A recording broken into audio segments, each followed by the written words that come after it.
Et bonjour à tous, je vous retrouve au potager pour une nouvelle vidéo sur un sujet un peu iconoclaste par rapport au sujet de la chaîne, mais quoique vous allez voir que ça recoupe largement.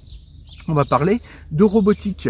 J'avais fait un post en septembre dernier sur la chaîne, dans l'onglet communauté, pour parler un peu de ce sujet. Je m'intéresse pas mal à ce modèle de micro-maraîchage qui a été pas mal porté ces derniers temps, mis en valeur, notamment par Jean-Martin Fortier du jardinier maraîcher, ou également tout le travail qu'ont pu faire les gens de maraîchage sol vivant, où il essaie de pousser en avant un modèle en fait qui essaye de travailler des petites surfaces en maraîchage de 1-2 hectares. Typiquement Fortier, Jean-Martin Fortier, ils sont à 2 ETP et demi, enfin ETP c'est équivalent temps plein, donc 2,5 emplois à temps plein sur 1 hectare pour produire du légume, en essayant d'utiliser un minimum de machines. Il a juste un petit motoculteur à essence, et puis en essayant de concentrer, de resserrer au maximum les cultures, d'avoir un minimum d'intrants sur le terrain, de manière à avoir une production qui consomme le moins de ressources naturelles possible, qui met vraiment en avant le travail à la main, autant que faire se peut, assez peu de mécanisation, de la mécanisation là où c'est vraiment utile, et on a un modèle qui est très productif à la ressource naturelle utilisée, que ce soit le fuel, le mètre carré. Par contre, il est assez peu à l'heure de travail par rapport à un maraîcher qui serait entièrement mécanisé sur des grandes surfaces avec des grands tracteurs, qui passerait sur un champ de laitue immense avec des grandes machines et tout. Il va être beaucoup plus productif à l'heure de travail, ce maraîcher-là. Par contre, une laitue produite va consommer beaucoup plus de mètres carrés, beaucoup plus de fuel, beaucoup plus d'intrants qu'une laitue produite dans l'autre modèle dont je vous parle. Alors moi, je fais partie de ces gens qui pensent qu'aujourd'hui, la ressource limitante, c'est pas les heures de travail, mais plutôt les ressources naturelles. Donc on est dans un modèle économique hérité d'il y a longtemps qui considérait que la nature c'était plutôt infini, qu'on pouvait taper dedans, que c'était l'épaisseur du trait, et que vraiment les choses à optimiser c'était le capital et le travail. Alors moi je fais partie de ces gens qui pensent que ce modèle là est un peu obsolète, et que il prend pas du tout en compte justement les ressources naturelles, et que la contrainte aujourd'hui c'est largement déplacé sur les ressources naturelles, alors que du travail on en a à plus savoir que faire, et qu'on a des millions de chômeurs, et qu'on voit bien que par contre sur les ressources naturelles ça commence à être vraiment tendu. Donc ce modèle de micro-maraîchage qui optimise les ressources naturelles a ma préférence, et j'essaie de pousser un peu pour ce modèle-là, de la même manière que sur la grande culture. Je vous parle souvent du semi-direct sous couvert. Je vous avais fait une vidéo sur le glyphosate à ce sujet-là, pour expliquer que c'est vraiment un modèle à mon avis très intéressant, parce que pareil, il optimise les ressources, il optimise les mètres carrés, il optimise le fuel, il optimise la machinerie. Même s'il utilise un petit peu de glyphosate, il n'est pas parfaitement bio. En revanche, voilà, il est beaucoup plus productif à la ressource naturelle utilisée, et c'est vraiment pour moi le facteur critique aujourd'hui. Alors aujourd'hui, on a un modèle économique hérité du passé qui taxe le travail au lieu de taxer les ressources. D'ailleurs, c'est un peu une règle économique de base. Si vous voulez limiter quelque chose, vous mettez une taxe dessus. Du coup, pour limiter le travail, du coup, on taxe le travail. Et alors que clairement, on devrait, à mon avis, déplacer la fiscalité sur les ressources naturelles, et puis libérer le travail pour vraiment taxer ce qui est rare, et ce qui devrait justement essayer d'être optimisé. Mais bon voilà, le fait est que le modèle économique est pas comme ça aujourd'hui. Je pense qu'il va basculer petit à petit vers ça, mais quand bien même on ferait ça, on aurait quand même vraiment un problème de rentabilité de ce modèle de micro-maraîchage, parce que il est vraiment trop gourmand en main d'œuvre, et de la main d'œuvre pour faire des tâches vraiment très difficiles, comme par exemple des tâches de désherbage avec des conditions de travail très dures, des conditions qui vraiment vous bousillent la santé, qui sont des choses de l'ordre de l'aliénation, quand vous passez une journée entière à désherber 500 mètres carrés de carottes à 4 pattes dans votre plate-bande, à enlever les mauvaises herbes sur le rang de carottes pour faire en sorte que voilà, le rang de carottes soit propre. C'est vraiment pas quelque chose d'épanouissant. Et on n'est vraiment pas dans des conditions de travail qui font envie. Alors il y en a beaucoup qui poussent à ce modèle-là, mais je pense qu'ils se rendent pas compte de ce que c'est de passer une journée à faire ça, et une journée, voire un mois, ou toute une vie. Et donc ce modèle de micro-maraîchage ne s'en sort qu'avec du travail gratuit. C'est le seul moyen qu'il a réussi à trouver à être rentable. Et ce travail gratuit, il va le chercher avec des woofers, avec des stagiaires. Il y a aussi tout un système en fait un peu de Ponzi de formation qui s'est créé. où le moyen de s'en sortir, eh bien en fait, c'est de devenir formateur pour former d'autres gens qui eux-mêmes vont devenir formateurs, qui ont formé encore d'autres gens, mais au final, ça ne forme à aucun travail qui soit réellement rentable, parce que le modèle ne l'est pas à ce jour, ou alors très difficilement. Jean-Martin Fortier y est arrivé, mais en vendant ses légumes très chers à des populations de centre-ville assez aisées. Le réservoir de clients de ce type-là est quand même très limité, et du coup le modèle bute vite en fait sur le fait de trouver une clientèle assez aisée qui est prête à surpayer ses légumes pour subventionner un peu ce modèle-là. Donc il faut sortir à mon avis de cette impasse. Et clairement, la robotique est un bon moyen d'y arriver. Moi, j'imaginerais très bien un modèle où, au lieu d'avoir un maraîcher sur 40 hectares mécanisé avec beaucoup de tracteurs, eh ben, on met 20 maraîchers chacun sur 2 hectares. Donc déjà, on multiplie par 20 le nombre d'emplois. Mais chaque maraîcher serait assisté par un certain nombre de petits robots, des petits robots versatiles qui se déplaceraient qui pourraient positionner à différents endroits de son exploitation pour faire telle ou telle tâche, et ils seraient assistés comme ça par différents robots. Ils se garderaient les tâches épanouissantes, les plus compliquées pour lui, et les robots feraient les tâches vraiment les plus basiques, répétitives, le désherbage, les semis, l'arrosage, on peut imaginer plein de choses. Et du coup on se retrouverait avec un modèle qui certes pour 40 hectares on aurait 20 personnes au lieu d'une, mais par contre chaque légume produit consommerait beaucoup moins de mètres carrés, beaucoup moins d'intrants, et comme aujourd'hui on a énormément de main d'œuvre disponible, qu'on a des millions de chômeurs, la ressource critique elle est pas du tout sur le nombre de personnes, et puis on aurait sûrement des gens avec des emplois épanouissants, intéressants. Alors pour ce qui est de ce petit robot, on peut imaginer voilà une sorte de petit robot Wall-E avec des chenilles qui aurait des petits capteurs qui seraient capables de comprendre un peu son environnement, et puis des petits outils très simples, pas forcément beaucoup d'outils pour intervenir sur l'environnement. Et dans une première étape, on pourrait imaginer un robot qui soit capable de détecter les escargots et les limaces et de les éliminer. Alors la manière de les éliminer, on peut imaginer plein de choses, mais voilà, déjà ça supprimerait tout le problème de l'anti-limace. Le petit robot il se baladerait, dès qu'il verrait quelque chose la nuit qui ressemble à une limace, il s'en occupe. Il pourrait également reconnaître sur les cultures les mauvaises herbes de la culture, et puis désherber manuellement avec une petite pince ou quelque chose, ou qui permettrait d'enlever délicatement l'adventice, comme on dit aujourd'hui, la mauvaise herbe, pour laisser la culture. Donc là pareil, pas de problème de désherbant, également du coup pas d'heure à passer au carré à désherber les cultures. Et ça, je pense que c'est parmi les tâches les plus simples que le robot pourrait faire. Ça lui demande pas énormément de technicité en termes d'outils, de bras d'intervention sur l'extérieur, et puis des algorithmes de reconnaissance de son environnement extérieur, pas forcément parmi les plus compliqués. À partir du moment où on l'a entraîné à reconnaître le fait que quelque chose soit un plant, et puis que ça c'est exactement un plant de carotte, il est capable de dire que tout ce qui est pas un plant de carotte, il faut que je l'enlève. Et puis on le lâche dans le rang de carottes, et puis on fait en sorte qu'il roule pas sur les carottes. Voilà, je pense que c'est parmi les tâches les plus faciles qu'on pourrait envisager pour un tel robot. La tâche suivante, on pourrait imaginer qu'il fasse des semis. On le lâche dans une ligne, et puis on lui dit tu fais une ligne de radis. Donc là c'est pareil, je pense que c'est quelque chose de relativement accessible en termes d'outillage, de robotique et d'algorithme. L'étape d'après, on pourrait également imaginer qu'il arrose. Alors le problème de l'arrosage, c'est que va falloir qu'il tire, qu'il ait de la puissance, le robot, pour être capable de tirer des tuyaux qui peuvent être lourds, ou enfin voilà, réfléchir à la manière dont on pourrait imaginer que le robot arrose automatiquement, même si cette tâche-là, à mon avis, est quand même pas forcément la plus critique, puisqu'on a déjà aujourd'hui, avec les systèmes d'arrosage automatique, quand même quelque chose qui est relativement efficace pour arroser les cultures. Donc déjà on s'en sort pas mal avec les méthodes d'aujourd'hui, donc c'est pas forcément nécessaire que le robot s'attaque en priorité à ces tâches là. Après qui pourrait être compliqué à faire également, c'est le fait qu'il pose et qu'il enlève des filets par exemple sur une culture. Voilà, ça à mon avis c'est quelque chose de très compliqué à faire pour un robot. Il faudrait qu'il se synchronise à plusieurs et tout, donc voilà, ça pour le coup à mon avis c'est encore des tâches qui vont rester justement dédiées aux humains. Et par contre, ce qui pourrait être vraiment super intéressant, c'est que le robot soit capable de récolter. Ça fait vraiment partie des choses les plus chronophages dans ces activités-là, c'est de faire la récolte. Et là, ça demande, pour le coup, je pense que c'est aussi une tâche complexe. Ça demande au robot d'arriver pour chaque culture à identifier où est le fruit à récolter, avoir des outils spécifiques pour le récolter. On récolte pas une framboise comme on récolte une tomate, comme on récolte une carotte. Être capable d'identifier le légume, le stade d'avancement auquel il est, est-ce qu'il est bon à récolter ou pas. Donc voilà, ça je pense que c'est aussi parmi les tâches les plus compliquées à faire. Mais déjà déjà, si on avait un système où il y avait des petits robots qui étaient capables de faire le désherbage, éliminer les limaces et puis faire des semis, ça serait déjà des belles tâches enlevées à ces personnes qui essaient de se lancer dans ces modèles-là. Et alors, je vous parle de ça dans cette vidéo. Hein, pour l'instant, on fait beaucoup de théories, on fait beaucoup de blabla, parce que le week-end dernier, j'étais à Bordeaux à la RoboCup. C'est un événement international en fait de compétition de robotique avec des gens qui viennent du monde entier. Hein, je crois que c'est 3500 personnes qui viennent du monde entier pour s'affronter dans des compétitions de robotique sur différents thèmes.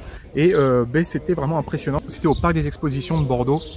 Il y avait énormément de monde, plein d'équipes du monde entier, beaucoup d'équipes asiatiques d'ailleurs, la robotique c'est pas mal leur truc.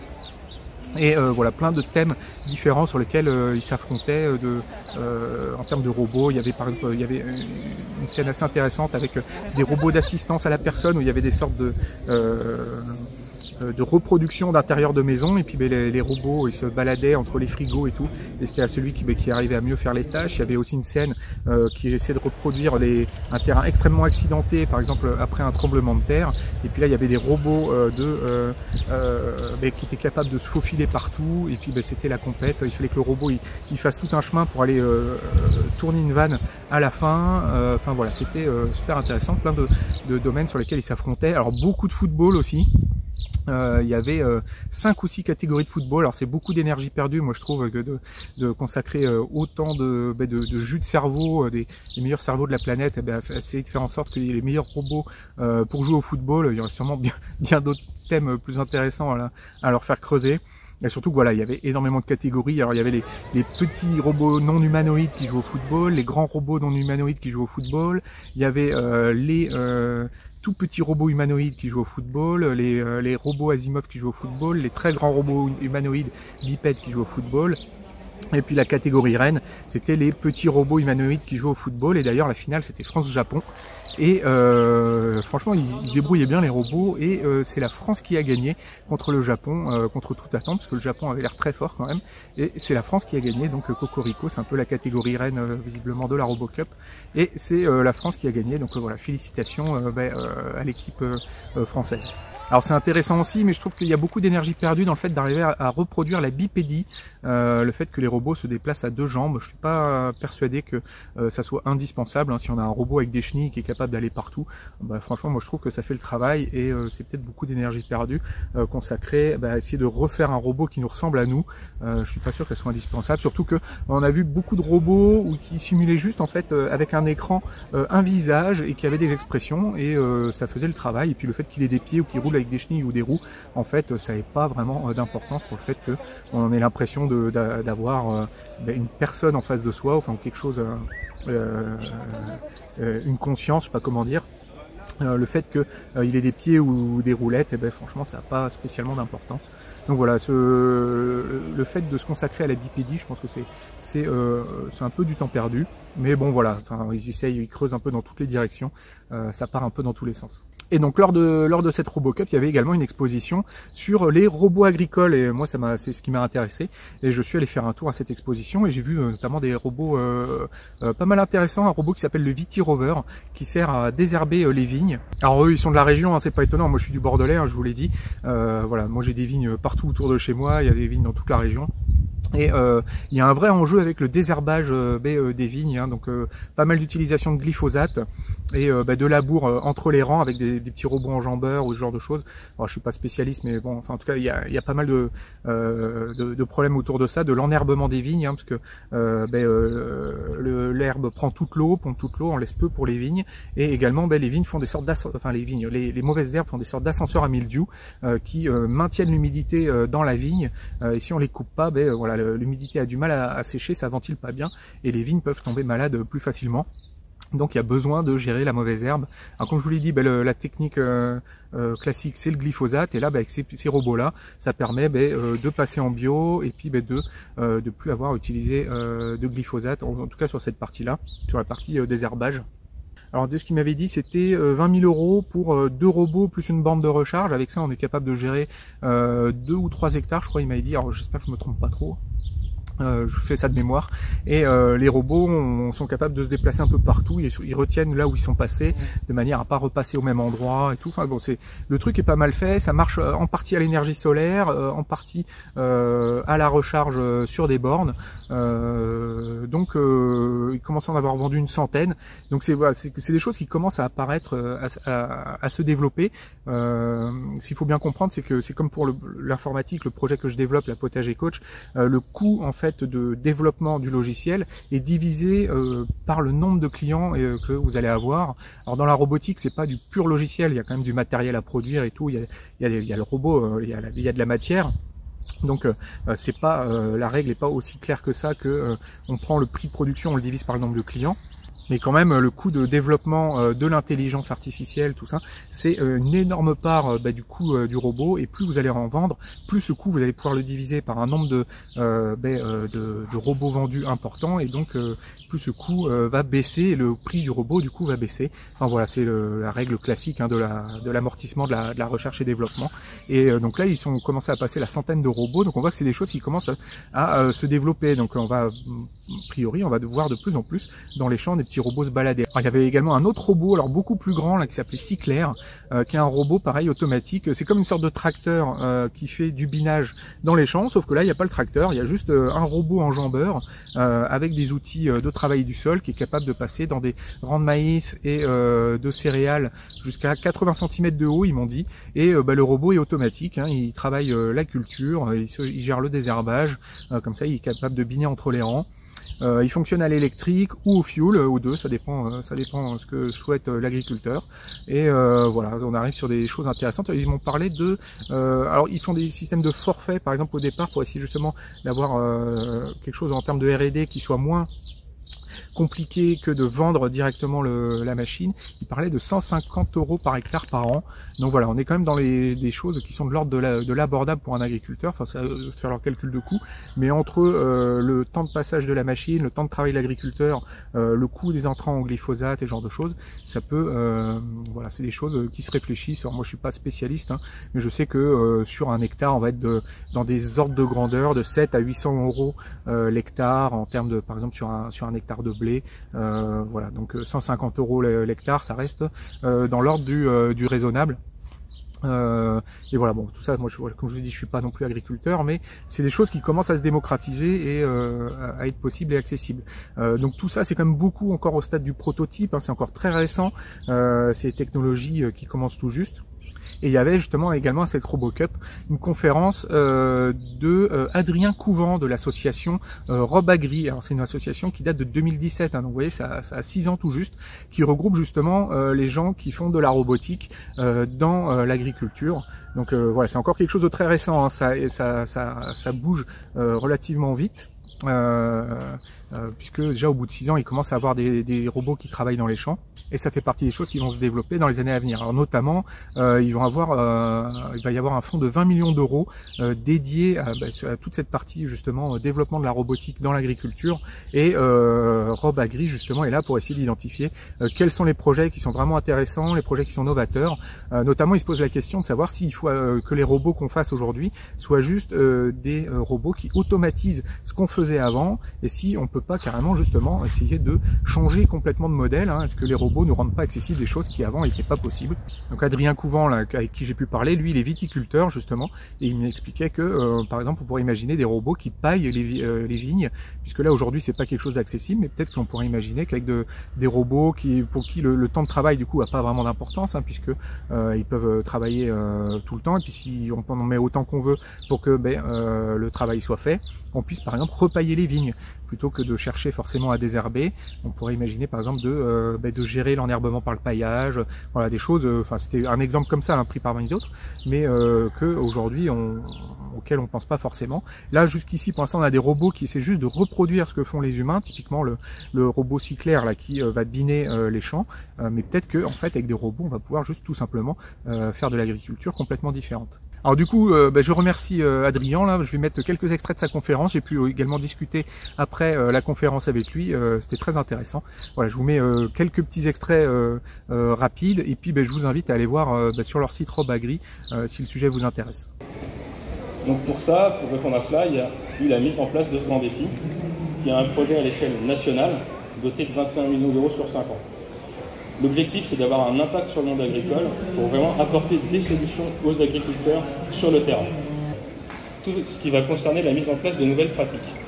Un des premiers éléments, ça va être l'observatoire et le référentiel de la robotique, pour justement permettre aux agriculteurs d'avoir un choix éclairé sur ce qui se fait, et c'est aussi ce qui se fera plus tard pour eux réorienter leur exploitation, pour justement faire cette transition agroécologique. On va aussi avoir tout ce qui est construction de nouveaux itinéraires agroécologiques, typiquement des nouvelles tâches qu'on ne faisait plus ou qu'on va pouvoir faire grâce à la robotique. L'exemple le plus simple, on utilise un insecticide actuellement chimique, peut-être que grâce à la robotique, on pourrait imaginer aspirer les insectes, uniquement ceux qui sont ravageurs, pour conserver les bons auxiliaires. C'est une solution qu'on peut imaginer. Donc ce grand défi, il a été lancé en 2021, et chaque année on passe une nouvelle step. Et là, comme il disait tout à l'heure Roland, on a passé une des dernières phases pour le lancement, à savoir la validation de l'animation du grand défi. Et donc son lancement devrait arriver incessamment sous peu, en septembre. Alors voilà, après ça, du coup, je vais vous donner un peu mon opinion de tout ça. Hein. C'est une opinion de néophyte. Hein. Je suis pas du tout dans la robotique, mais bon, je suis quand même informaticien à la base. Hein. C'est quand même des domaines qui se ressemblent un peu. J'ai un bon petit bagage scientifique, puis c'est un sujet que je surveille quand même depuis pas mal de temps, qui m'intéresse pas mal. Et vraiment la première chose moi qui me saute aux yeux, c'est à mon avis une obsession sur la chimie, obsession qui vient vraiment du modèle du bio qui a été trouvé, modèle du bio qui ne regarde que concrètement au niveau de son cahier des charges contraignant l'utilisation de produits chimiques, et du coup ils orientent tous leurs efforts là-dessus sur le fait de ne pas utiliser de produits chimiques. À mon avis, c'est pas du tout forcément la chose à optimiser, comme la vidéo que je vous avais pu vous faire sur le glyphosate et le semi-direct sous couvert. À mon avis, les choses à optimiser, c'est la consommation de ressources naturelles à l'unité, au kilo de nourriture produit. À mon avis, c'est vraiment ça, ressources naturelles qui vont être les mètres carrés, puisqu'il va y avoir beaucoup de concurrence d'utilisation sur le sol maintenant, puisque si on va commencer à manquer de ressources fossiles, il va falloir que ce soit le sol qui produise l'énergie, et donc il va y avoir des concurrences d'usage vis-à-vis du sol. Enfin, monsieur Jean-Marc Jancovici explique ça très bien. Donc il va falloir essayer d'optimiser les mètres carrés, optimiser les machines, optimiser l'énergie utilisée pour produire 1 kilo de nourriture. Et à mon avis, tout le jus de cerveau devrait être concentré vers ça. Et là, en fait, pour l'essentiel, il est concentré vers le fait de faire de l'agriculture sans chimie. Alors je dis pas que la chimie c'est merveilleux, mais à mon avis c'est pas la chose critique à optimiser. Il vaut mieux utiliser un petit peu de chimie pour gagner beaucoup sur le fuel, les machines et les mètres carrés, que l'inverse, c'est-à-dire utiliser beaucoup plus de fuel, de mètres carrés et de machines pour utiliser un tout petit peu moins de chimie. Ce que fait le bio en grande culture aujourd'hui, qui à mon avis une aberration. C'est pas du tout les enjeux écologiques réels qui se posent à nous. Et également, forcément, ils optimisent ce qu'ils ont optimisé, c'est-à-dire essayer de minimiser l'heure de travail au kilo de nourriture produit, puisque on est dans un modèle qui aujourd'hui taxe le travail au lieu de taxer les ressources. Et donc c'est naturel qu'ils travaillent à optimiser ce qui coûte cher. Mais voilà, à mon avis, il y a un vrai travail, mais là c'est pas du tout de la robotique, hein, c'est plus de la politique et de la fiscalité, à déplacer la fiscalité du travail vers la consommation de l'énergie, des ressources naturelles. Et voilà, à mon avis, il y a un vrai enjeu à ce niveau-là. Mais bon, ça c'est pas un sujet de robotique, mais bon, forcément eux ils s'adaptent à l'environnement dans lequel ils évoluent. Alors de ce que j'ai pu en voir aussi, c'est que j'ai l'impression que les robots sont encore vraiment dans les phases de début où ils en sont à gérer l'autonomie du robot, le déplacement du robot sur la parcelle, et ils ont encore assez peu de fonctionnalités les robots, ils n'ont pas beaucoup d'outillage, ils savent pas faire grand chose pour l'instant. Ils ont surtout une autonomie en déplacement, c'est pour ça il y a un robot qui fait la tondeuse, un robot qui fait le binage, mais juste il traîne ses outils en même temps qu'il se déplace en fait, et ils n'ont pas spécialement de bras capables d'interagir avec finesse avec leur environnement. Donc à mon avis ils en sont juste là pour l'instant encore vraiment à gérer le déplacement et l'autonomie du robot. Alors il y a beaucoup d'insectes là partout, des bourdons, voilà, c'est ça de jardiner dans un jardin bien vivant. Et voilà, donc pour l'instant ils sont encore très limités dans ce qu'ils savent faire, et à mon avis il y a aussi un gros problème pour l'instant d'appréhension de l'environnement, de ce qu'ils sont capables de voir, de comprendre de ce qu'ils voient autour d'eux, être capable de reconnaître avec des réseaux de neurones et du deep learning, que ça c'est un kénopode, ça c'est une carotte, ça c'est une limace, il faut que je l'attrape, enfin voilà, ce genre de choses, et qu'ils soient capables de vraiment voir en fait comme nous on verrait de nos yeux, et comprendre ce qu'il y a autour d'eux. Donc pour l'instant, à mon avis, ils sont un peu aveugles les robots et ils arrivent à se déplacer dans les champs. Mais bon, c'est que le début, comme je vous l'ai dit. C'est des choses qui arrivent tout juste. Ça avance moins vite que ce que je l'aurais pensé quand même. Moi, j'aurais imaginé que ça se développe plus vite. Surtout vu les enjeux économiques qu'il y a derrière. Moi, j'aurais pensé qu'on y mette beaucoup de moyens, mais en fait pas tant que ça. Donc il y a vraiment une barrière à franchir à partir du moment où il y aura un premier robot qui sera vraiment rentable pour les agriculteurs. Là, ça va exploser d'un coup puisque là, les gens vont commencer à s'équiper. Il va y avoir beaucoup d'argent qui va rentrer dans la filière.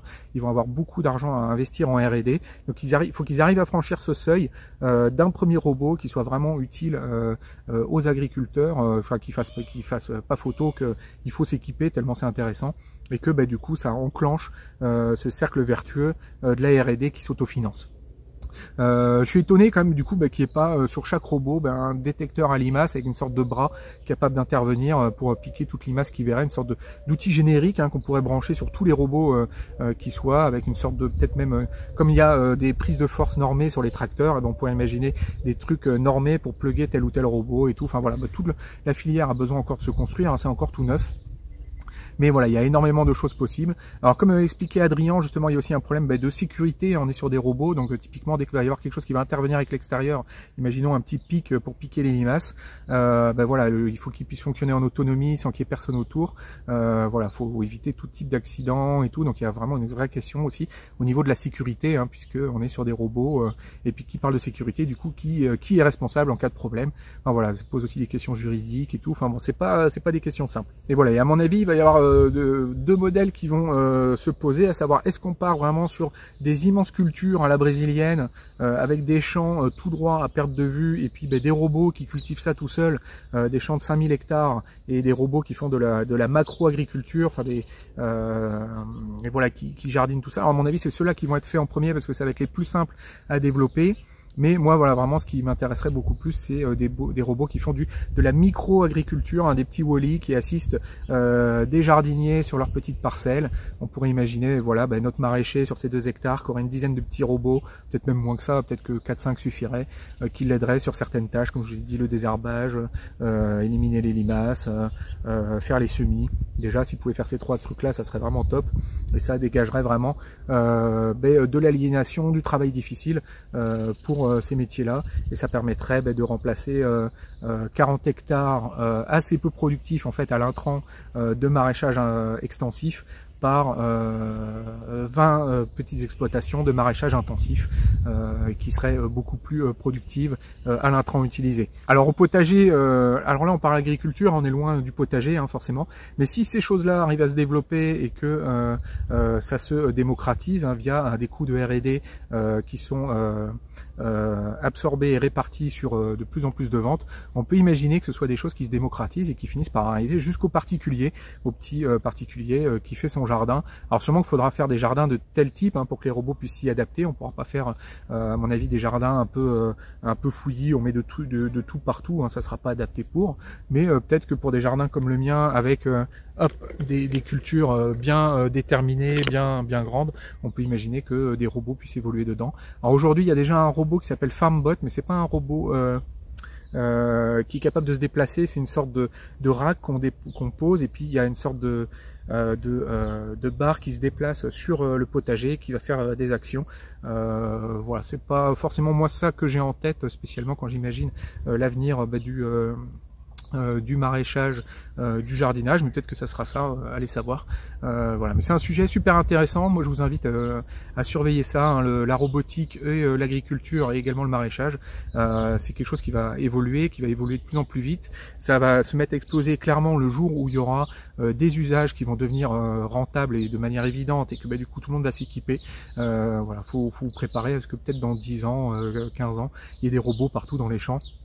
Et puis j'espère également que du coup ça va permettre de réduire la taille des parcelles, remettre des haies et ce genre de choses, plutôt que l'inverse, et que ça oblige encore à faire des parcelles toujours plus grandes. J'espère que ça va plutôt aller dans le premier sens que dans le deuxième. Voilà, mais ça l'avenir le dira. Donc voilà, petite vidéo un peu sur les chemins de traverse hein, des sujets habituels, mais voilà, sujet qui m'intéresse, j'espère que ça vous aura intéressé aussi. Vous pouvez mettre un petit pouce et vous abonner à la chaîne, hein, YouTube, c'est gratuit. Vous pouvez également me retrouver sur Potager Coach, hein, le logiciel que je développe à côté de mes activités sur YouTube. Ça permet de gérer son potager, de gérer ses cultures, noter les récoltes, de gérer des calendriers des semis, tout ça. Enfin, allez voir, allez faire un tour dessus. Si jamais vous connaissez pas, peut-être ça peut vous intéresser. C'est abordable, je le développe en permanence, ça s'enrichit sans cesse. On peut communiquer entre nous aussi, il y a toute une partie, tout un module pour pouvoir s'envoyer des messages. Voilà, donc vous pouvez me retrouver du coup sur Potager Coach. Et moi je vous dis à bientôt pour une prochaine vidéo, à bientôt.